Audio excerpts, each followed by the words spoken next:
পুরান ঢাকার ঐতিহ্যবাহী খাবারের কথা উঠতেই তেহারির নামটা কিন্তু সবার আগে আসে।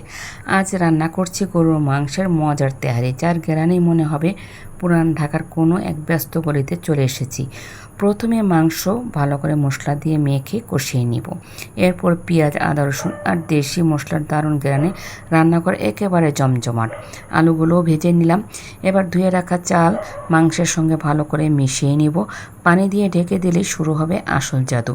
ধীরে ধীরে রান্না হয়ে চাল যখন ঝরঝরে আর মাংস নরম হয়ে উঠবে, তখন ঢাকনা খুলতেই যে ঘ্রাণটা বের হলো, আহা!